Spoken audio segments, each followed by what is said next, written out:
Assalamualaikum warahmatullahi wabarakatuh. Perkenalkan, nama saya Yuliana Mahdia Daat Arina, NIM E 2019-2177, Fakultas Ekonomi dan Bisnis Islam, Prodi Ekonomi Syariah 4. Di sini saya akan menganalisa 3 video tugas UTS mata kuliah Ekonomi Makro, dosen pengampu Bapak Abdul Wadud Nafis. Yang pertama ialah konsep dasar ekonomi Islam. Di sini definisi ekonomi syariah ialah menurut bahasa, kata ekonomi berasal dari bahasa Yunani yaitu oikos, berarti keluarga atau rumah tangga. Sedangkan nomos berarti peraturan atau aturan. Sedangkan menurut istilah yaitu manajemen rumah tangga atau peraturan rumah tangga. Menurut Abdul Manan, ekonomi Islam syariah merupakan ilmu pengetahuan sosial yang mempelajari masalah-masalah ekonomi rakyat yang diilhami oleh nilai-nilai Islam.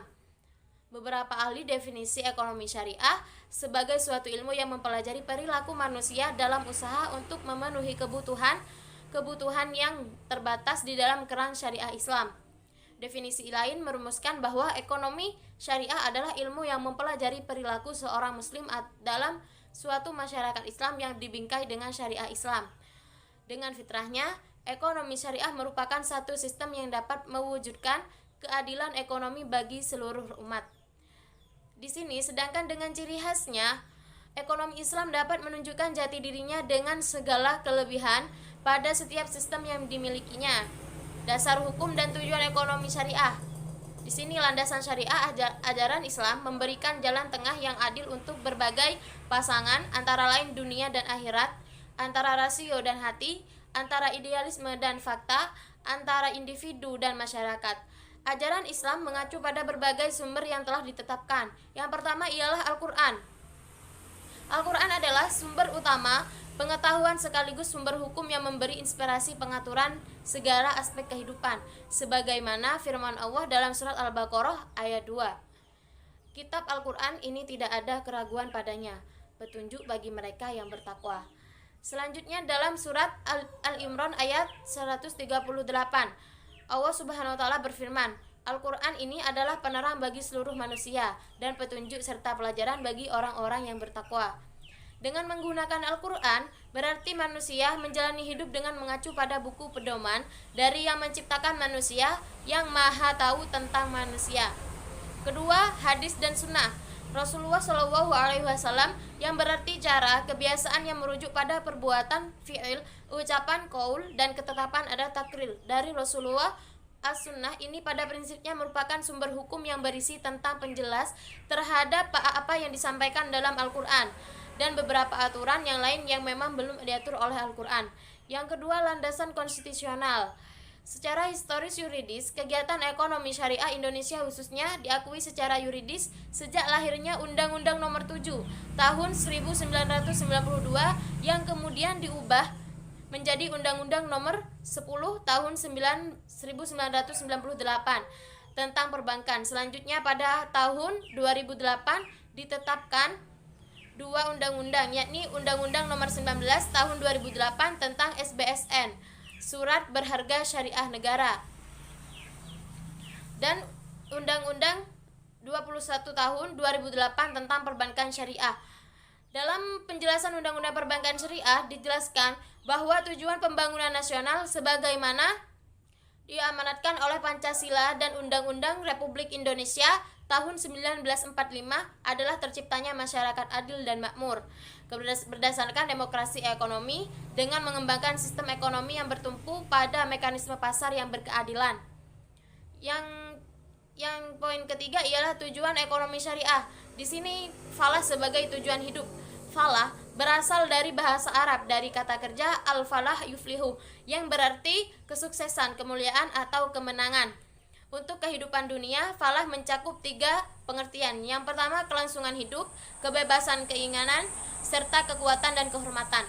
Sedangkan untuk kehidupan akhirat, falah mencakup pengertian kelangsungan hidup yang abadi, kesejahteraan abadi, kemuliaan abadi, dan pengetahuan abadi. Tafsir Al-Misbah. Maslahah sebagai tujuan untuk mencapai falah. Menurut Al-Syatibi, maslahah dasar bagi manusia terdiri dari 5 hal, yaitu agama, al-din, jiwa, al-nafs, intelektual, al-aql, keluarga, keturunan, dan kehormatan, an-nasl, al-arid, material atau kekayaan, al-mal, Kelima, hal tersebut merupakan kebutuhan dasar manusia, yaitu kebutuhan yang mutlak harus dipenuhi agar manusia dapat hidup bahagia dunia dan akhirat.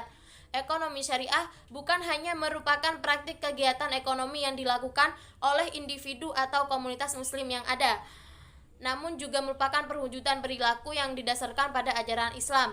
Ia mencakup cara memandang permasalahan ekonomi, menganalisis, dan mengajukan alternatif solusi atas permasalahan ekonomi.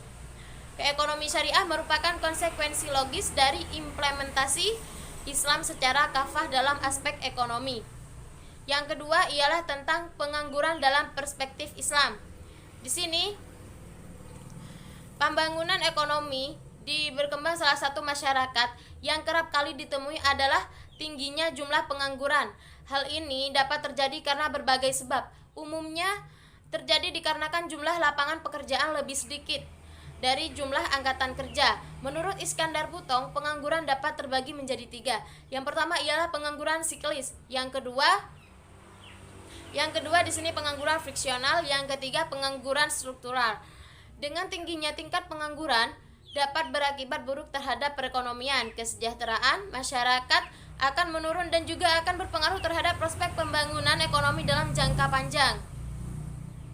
Dari sudut pandang Islam, pengangguran bukanlah tanggung jawab mutlak dari pemerintah, karena hal ini termasuk tanggung jawab berbagai pihak termasuk umat Islam. Menurut Qurdawi, pengangguran terbagi menjadi 2. Yang pertama ialah pengangguran jabariyah, yang bermakna menganggur karena tidak ada pilihan lain, sebab tidak mempunyai keterampilan. Yang kedua ialah pengangguran khairiyah, yaitu orang yang memilih menganggur dan bergantung kepada orang lain padahal dia mempunyai kemampuan. Islam di sini sangat melarang untuk Islam sangat melarang untuk menganggur dan sangat menganjurkan untuk bekerja baik dan untuk kebajikan kita sendiri di dunia maupun di akhirat dalam waktu yang sangat lama. Larangan untuk menganggur karena hal ini dapat menyebabkan manusia berada pada zona yang akan kemiskinan, sedangkan kemiskinan akan mendekatkan pada kekufuran. Perintah untuk bekerja banyak terdapat dalam Al-Quran ataupun hadis. Salah satunya terdapat pada Quran surat At-Taubah, A'udzubillahi minasyaitonirrajim, yang artinya, dan katakanlah bekerjalah kamu, maka Allah dan Rasulnya serta orang-orang mukmin akan melihat pekerjaanmu itu, dan kamu akan dikembalikan kepada Allah yang mengetahui akan yang gaib dan yang nyata. Lalu diberitakannya kepada kamu apa yang telah kamu kerjakan. Dari ayat tersebut jelas menyebutkan bahwa kita diperintahkan untuk bekerja, namun bekerja bukan sekedar upaya mendapatkan rezeki, tetapi juga sebagai ibadah seorang hamba kepada Allah menuju sukses di akhirat kelak. Dan segala sesuatu harus diniatkan pada kebaikan agar mendapatkan hasil yang baik pula. Dalam hadis tersebut telah disebutkan bahwa rezeki, amal, ajal, bahagia atau sengsara dari setiap manusia sudah diketahui dan ditetapkan oleh Allah sejak 40 hari di dalam rahim ibu.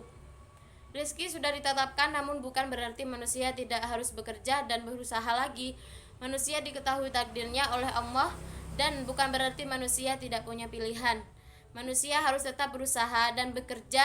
Manusia harus tetap berusaha dan bekerja untuk mendapat rezeki dari Allah. Jadi tidak ada alasan untuk orang menganggur karena semua itu kembali kepada pilihan manusia masing-masing. Untuk tetap berusaha mencari pekerjaan karena sesungguhnya rezeki akan datang pada mereka yang mau berusaha. Yang ketiga ialah uang dan fungsinya. Uang dalam ilmu ekonomi ialah didefinisikan sebagai setiap alat tukar yang dapat diterima secara umum. Alat tukar itu dapat berupa benda apapun yang dapat diterima oleh setiap orang di masyarakat dalam proses pertukaran barang dan jasa. Dalam ilmu ekonomi modern, uang didefinisikan sebagai sesuatu yang tersedia dan secara umum diterima sebagai alat pembayaran bagi pembelian barang-barang dan jasa-jasa serta kekayaan berharga lainnya, serta untuk pembayaran utang. Beberapa ahli juga menyebutkan fungsi uang sebagai alat penunda pembayaran. Secara kesimpulan, uang adalah suatu benda yang diterima secara umum oleh masyarakat untuk mengukur nilai, menukar, dan melakukan pembayaran atas pembelian barang dan jasa, dan pada waktu yang bersamaan bertindak sebagai alat penimbunan kekayaan. Keberadaan uang menyediakan alternatif transaksi yang lebih mudah daripada barter. yang lebih kompleks, tidak efisien, dan kurang cocok digunakan dalam sistem ekonomi modern saat ini karena membutuhkan orang yang memiliki keinginan yang sama untuk melakukan pertukaran dan juga kesulitan dalam penentuan nilai. Efisiensi yang didapatkan dengan menggunakan uang pada akhirnya akan mendorong perdagangan dan pembagian tenaga kerja yang kemudian akan meningkatkan produktivitas dan kemakmuran. Pada awalnya di Indonesia, uang dalam hal ini uang kartal diterbitkan oleh pemerintah Republik Indonesia, namun sejak dikeluarkannya Undang-Undang Nomor 13 Tahun 1968 Pasal 26 Ayat 1, hak pemerintah untuk mencetak uang dicabut, menetapkan Bank Sentral, Bank Indonesia sebagai satu-satunya lembaga yang berhak menciptakan uang kartal. Hak untuk menciptakan uang itu disebut dengan hak oktroy. Secara umum, uang memiliki fungsi sebagai perantara untuk pertukaran barang dan barang, juga untuk menghindarkan perdagangan dengan cara barter. Secara lebih rinci, fungsi uang dibedakan menjadi dua.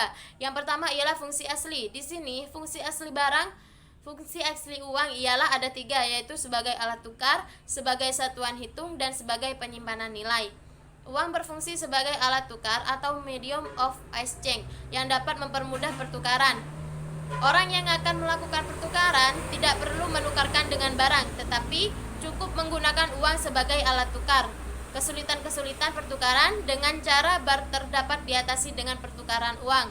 Uang juga berfungsi sebagai satuan hitung, unit of account. Ialah hal itu dikarenakan uang dapat digunakan untuk menunjukkan nilai berbagai macam barang atau jasa yang diperjualbelikan, menunjukkan besarnya kekayaan, dan menghitung besarnya kecil pinjaman. Uang juga dipakai untuk menentukan harga barang atau jasa, alat penunjuk harga. Sebagai alat satuan hitung, uang juga berperan untuk memperlancar pertukaran. Selain itu, uang berfungsi sebagai alat penyimpanan nilai atau valuta karena dapat digunakan untuk mengalihkan daya beli dari masa sekarang ke masa mendatang. Ketika seorang penjual saat ini menerima sejumlah uang berbagai pembayaran atas barang dan jasa yang dijualnya, maka ia dapat menyimpan uang tersebut untuk digunakan membeli barang dan jasa pada masa mendatang. Hal ini juga dapat dibaca sebagai alat investasi, di mana uang menjadi deposit di bank. Cukup sekian dari saya. Apabila ada kata salah maupun baca, saya mohon maaf yang sebesar-besarnya. Wassalamualaikum warahmatullahi wabarakatuh.